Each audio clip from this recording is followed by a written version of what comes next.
Welcome, Bison family. You are now watching At Howard, the evolution of Howard Athletics. I'm your host for tonight, Justin Miles, and I'm here now with notable alumni, former board trustee members, and also former student athlete, Dr. Paul Cotton. How are you doing tonight, Paul? I'm doing well, Justin. Thanks for having me.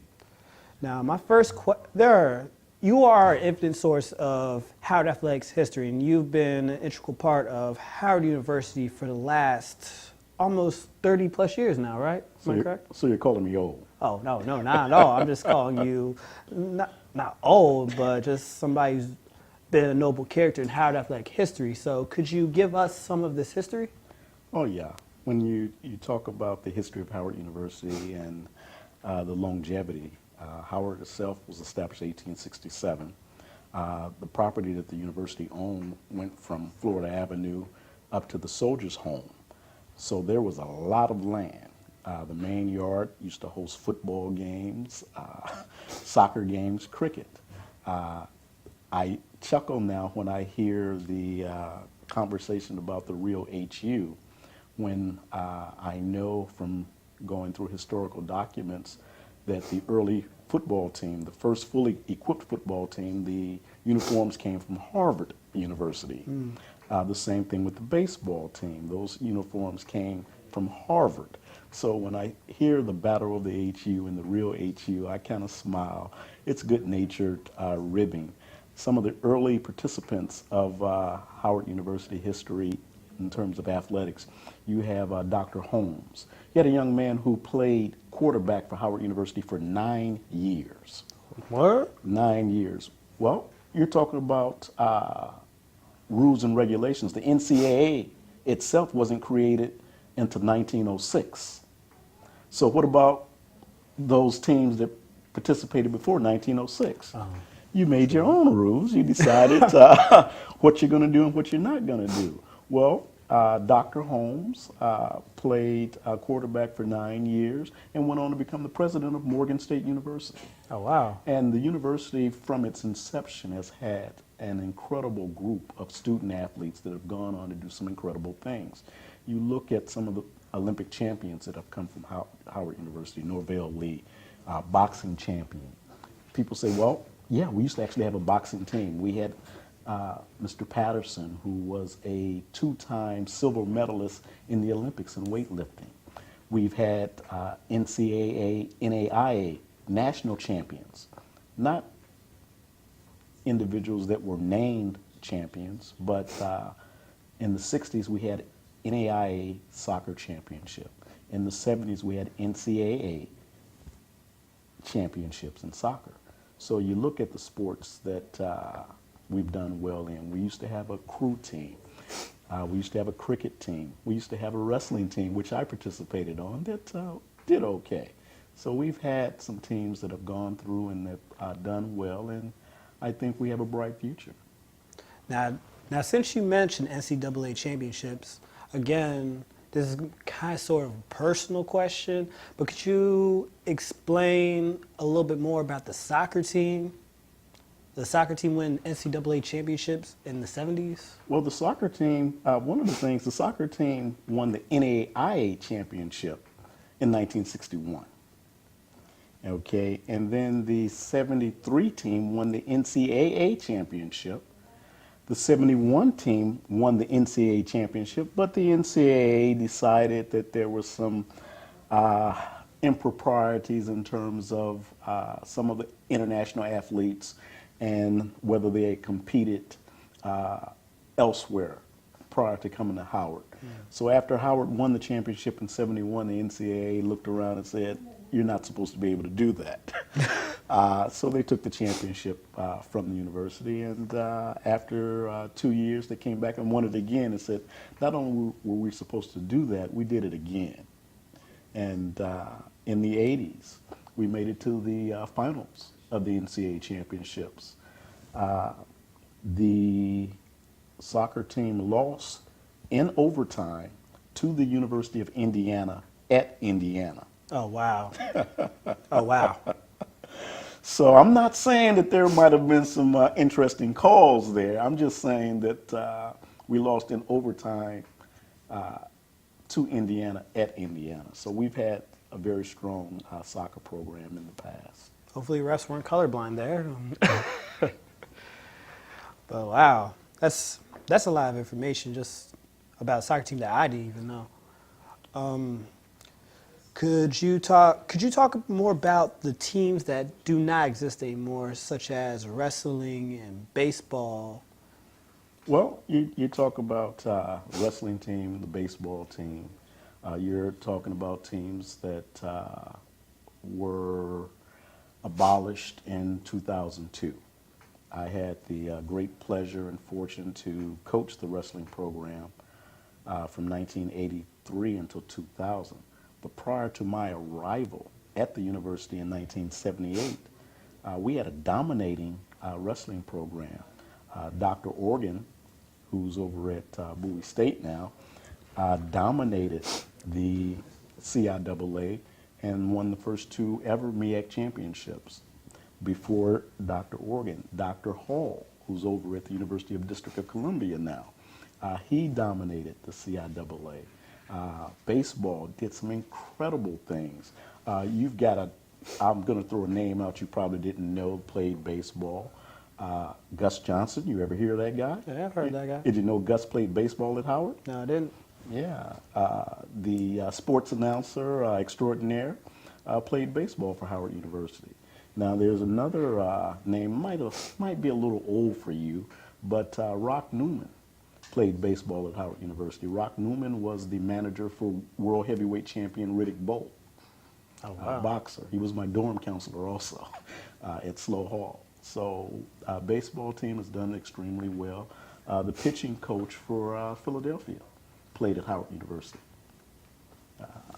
So there's been some baseball players that have done well. The program was very competitive in both baseball and wrestling, and the administration at the time did not see fit to continue it. It was a decision that just had to be made, and we move on from that. Wow. Like I said, you're a wealth of information, wealth of knowledge and information about Howard Athletics, and I wish we could have this whole section just be about the history of athletics, but we have to go on to our next featurette. Thank you for your time, Dr. Cotton. It's always a pleasure to talk to you, always a pleasure to see you. We're now going to our next feature, including Kayla Luke and the voice of Howard, Charles Chuck Walton. I'm Justin Miles, and we're now going on to our next section after this commercial break. Hello everyone, it's Kayla B. Luke, also known as Miss Lady Kayla. I'm here with your play-by-play announcer, Charles Walton. If you didn't mind giving us your introduction. My name is Charles Walton. A lot of people on campus know me as Chuck, from Chicago, Illinois. I'm a senior, graduating May the 10th, and I'm the school's play-by-play announcer, also known as the voice of HU Sports. So how does it feel to actually be known as the voice of HU Sports? Because you did it first, so you have the best hands-on experience with that. To be known as the voice of HU Sports, it means the world to me. It's kind of weird because I was telling my mom last night, like now that people are tuning into the games, I'm already, I know a lot of people on campus, but now it's like they approach me in a weird way, I kind of get like the Bieber fever thing going on, Right. I'm getting a lot of texts like, oh, I see you in the booth, and like, oh, we got to link up for business, bro. I'm getting like all that kind of stuff, but I'm thankful for everybody just, listening to the games, reaching out, and I'm just glad that everybody's showing a lot of Bison support and Bison pride, so that's what makes me most happy in doing it. And as far as being the first, maybe when I'm older, I'll look back and realize what it means. But right now, I'm just thankful just to even be involved in the process.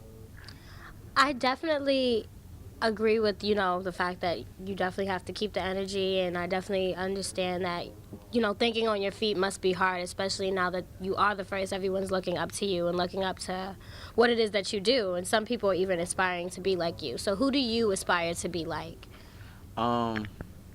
Well, I aspire to be like my father. He's a very successful businessman, and he really took us from the bottom to the top, out of the projects to, living pretty decently now. So I aspire to be like him. But as far as in my profession, I look up to guys like Bob Costas, Brian Gumble, Stuart Scott, the legends, Chris Berman, Michael Wilbon. So those are some of the people in the business, even Howard Cosell that I look up to. But I just really want to carve my own lane, and I want to be able to blaze a trail for young guys like myself to walk through next. It sounds as though you have a lot of future goals lined up for, helping others along the way and not just leaving it at you. It sounds like you also want to open up a lot of opportunities. So what future aspirations do you have for yourself, for you and your voice? Where do you plan on taking this? I plan on taking this as far as I can go. A dream of mine would be to call a Super Bowl one day, or an NBA Finals game, the Olympics. I'm a real big believer in speaking things into existence. A couple years ago, I had no idea where I was going to go as far as college, and I got lucky and met this guy who happened to be the last person to interview Michael Jackson, and he was a Howard alum, and he met my father and wrote my letter of recommendation. So I just know that things could change overnight. I love J. Cole. He's got this line where he says, "Keep grinding, boy. Your life can change in 1 year." And even when it's dark out, the sun is shining somewhere. And that's how I feel. Like, I just feel like every day, my motto's one day at a time. Just wake up, be thankful to wake up, and just go as hard as you can from sun up to sundown. And of course, God will make a way for you. You said it best. So, personal question. Mm-hmm. So, this voice that you have, it represents Howard, but how do you have it represent yourself when you're working with the ladies? I'm sure a lot of us are wondering. Oh, God. That's crazy. Well, the ladies say that I have the gift of gab, and I guess they like my smile and my dimples. But yeah, I definitely use my words with the ladies. A lot of times they think I'm running like a game on them, but it's just who I am. I just always been a talker, and I guess I talk very well. So I guess that plays into my hands when it's time to, go after some attractive young ladies out there. So, but special shout out to my girlfriend, in case she sees this. Tisa, I see you. It's all love. So, yeah.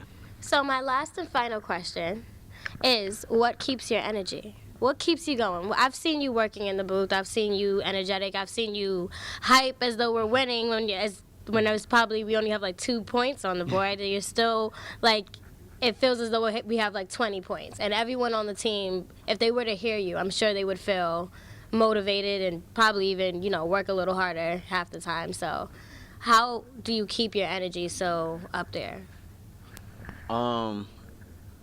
Just thinking about my family. I think about my brother Marcus. I'm motivated by things like that. Just thinking about them and where I'm trying to take this thing. It's bigger than just me. I'm trying to help Howard do something that they've never done before. And I know that they can show this video to alumni that'll fund money into the program so that next year this thing could be even bigger than me. So I'm just always thinking of other people besides myself. That's what keeps my energy up. And just knowing that, I got a younger brother that looks up to me, and I made him a promise that I'm going to bring the money home, So when I'm tired or I don't, I feel like I can't go on anymore, I just think about him and I keep going. And that's what motivates me throughout the hard times. So. Well, thank you so much for this interview, Mr. Charles. I hope to have many more. I hope to see you on the Super Bowl. We will one day soon. Yes, definitely. Well, this is Kayla B. Luke signing off, and I'll see you guys later. Thank you. Welcome back. We are at our next section of the evolution of Howard Athletics. I'm here with Bison alumni 1974, Mr. Bruce Williams. How are you tonight, Bruce Williams? I'm great. Okay, so given your experience around Howard University, could you give us a little bit of insight on the history through your eyes of Howard Athletics? Well, Howard has been competing in athletics since the 1890s. Had some really good teams over the years. Then they started giving out athletic scholarships in 1969 was the first time. Most of the teams that we had prior to that was just for the love of the game. But we probably had about 10 teams, mostly men in those days. Currently, Howard has 19 varsity athletic programs divided between men and women, scholarships on all teams, and doing quite well. I think the most important thing about Howard right now, and the thing that I really like about it, is this marriage between academics and athletics. The combined GPA for the 325 athletes we have in the university right now is 3.1, Wow. with a graduation rate of 70%, which is higher than the university. So that is good. And I think the next thing that we're working on is trying to have some championship teams in the athletic department. Yeah, that's something that definitely needs to come back. Now, Right. can you elaborate more on your student athletics experience? Well, I got here in 1970 as a freshman football player, and was the second class to get a grant and aid or a scholarship to go to Howard. I always laugh about that because my first semester tuition was $250 a semester. So, and a full athletic scholarship was around $1,500. So just to put things in context. But it was an enjoyable experience, and in fact, probably one of the smartest decisions I made was attending Howard versus a few other opportunities I had. I thought that the athletic experience was good. In my first year playing football, we went 7-2. So that was really good after about a long time having a losing record. So I think That's good. So I played with some young men who wanted to compete and win. And my senior year, we played for the championship of the MEAC and lost by a point. But we had some really good players, and I think it was the first team that produced, from my sophomore year through my senior year, a pro, a person to get an opportunity to go play professional football at that time. Prior to that, we only had one professional football player, a guy by the name of Howie Williams, no relations, played with the Oakland Raiders, and he came to Howard back in the early 60s. Right. But my life here was great. Wow. Now, how has it been being an alumni now, giving back to Howard University? Well, I always thought that was one of the things I wanted to do and have done. I wanted to go, after I got my graduate degree, I wanted to go off and, find a career, which I did, and afford to give as much as I could back to the university, and I've continued to do that. Most of my giving has either been to school education, I'm a member of HUAA, and I also give to Bison Express, which is a booster club for Howard University athletics. Now, could you elaborate a little bit more about Bison Express and what exactly is it? Okay. Well, Bison Express is, as I said, is the booster club for athletics. We have a board chartered by the university, so we're 501(c), so nonprofit. We raise money to help supplement the athletic budgets that our athletes have. So in the last year or two, we helped broker a relationship with Under Armour. So we have 3 of our collegiate teams fully clothed, from shoes, the jerseys, warm-ups from Under Armour, and we'll expand that as our existing contract runs out in a year or so. We help fund the new scoreboard in Green Stadium. 3 other projects that we're working on now is an academic center for the athletes because of the amount of time that they practice, and away games so that they would have a place that they could go study. So we're fitting that up now, and it'll be finished this spring with laptops, iPads, and it'll have LAN and everything, and whiteboards so that they can study. The second project that'll come on late spring will be a Division I weight room that we're working on right now. So we have a space, and we'll have that fixed up probably by June. And that's a huge project for us to do that. And then finally, we're going to, and I think it's been approved, to help build a new press box for Green Stadium.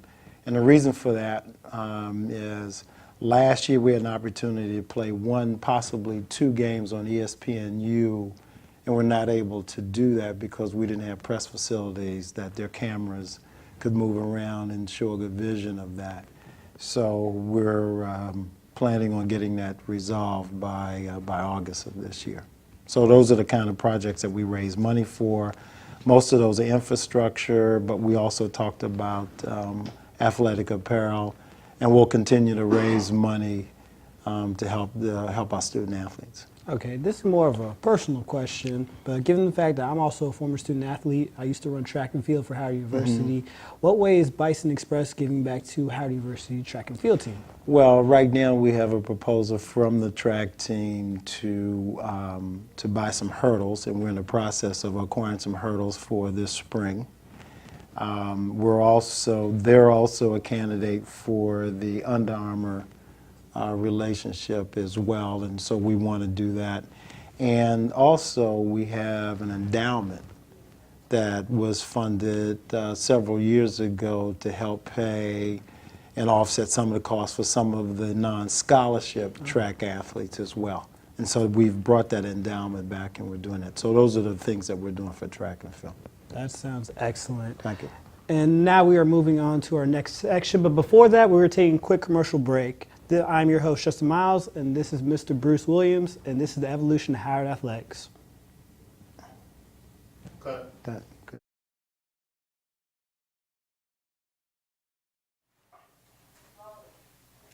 Hello, I'm Courtney Spearman.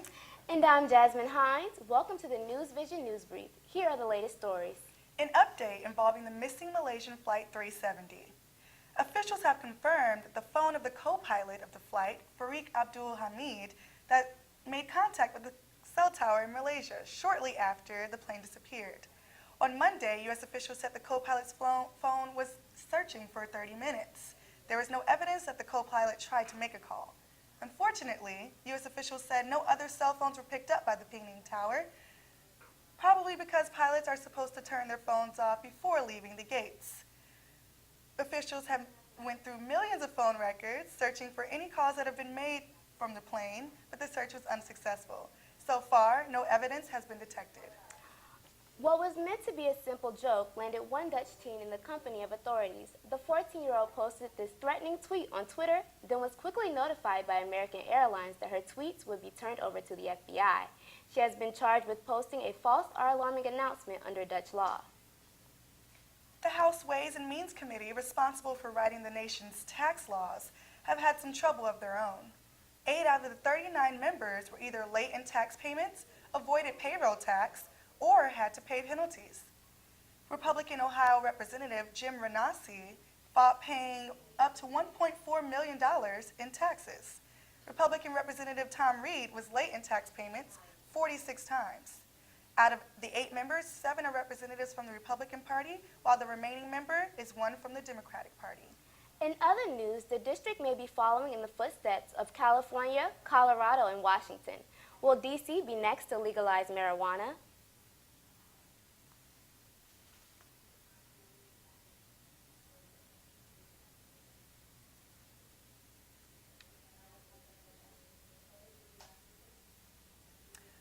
Michael Sam received mixed reactions after coming out as an openly gay player. D.C. lobbyist Jack Berkman had an interesting response.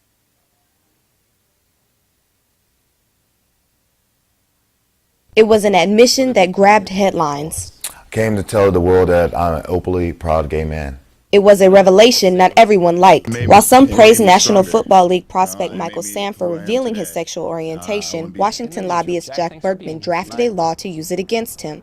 The American Decency Act of 2014 would prohibit the employment of openly gay players in the NFL unless separate facilities are provided for gay players, dividing them from straight players. It's about restoring common decency. Think about it. Would we allow women in a locker room? No. The reason we wouldn't have a woman in there is because there's sexual attraction between men and women. Such is the case between gay and straight. Under the proposal, teams would be fined between $3 and $8 million for each violation of the act. Ironically, Berkman wrote the act act over the objections of his own brother, an openly gay man. He wants more media attention. It wouldn't surprise me if he got somebody in the House to sponsor a bill who also needed some media attention. Anyone can create an idea for a bill, but it can only be introduced by a member of Congress. Berkman claims that he has the support of politicians, but none have been named. In an official statement from the office of Congresswoman Norton, it states that this is not a bill from a member of Congress, but apparently from a lobbyist. So we do not believe that it will be taken seriously in Congress. I think it should be taken seriously because, again, I think it reflects the opinion of a significant group of Americans. However, it shouldn't be taken seriously in terms of its potential to be passed into law. Winning the Super Bowl is the goal of all NFL teams. Ben Obomanu says Berkman's ideas could create a big problem for the NFL if locker rooms and teammates are divided. I think Mr. Berkman, some of the ideas that he's writing in his legislation would do more to exclude than to include everybody into one unified football league. If passed, the American Decency Act could make Congress the NFL's new referee. For News Vision, I'm Carissa Braxton. This gentleman has no shame in smoking a blunt of marijuana in front. Berkman declined to comment on any allegations or anything that involved the act. A Seattle teen had the day of a lifetime. Carissa Braxton has more on the story.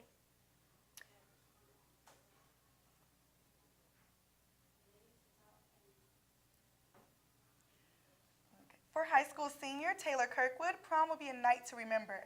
Dressed in all pink, Kirkwood's family gets the teenager ready for her big night with her special date.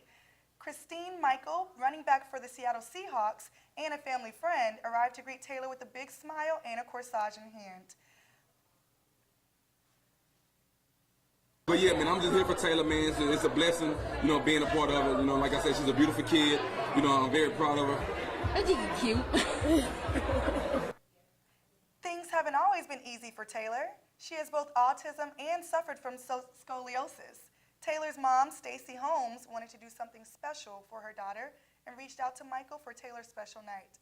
And a special night it was, as Taylor danced with friends in her date, making her the talk of her school.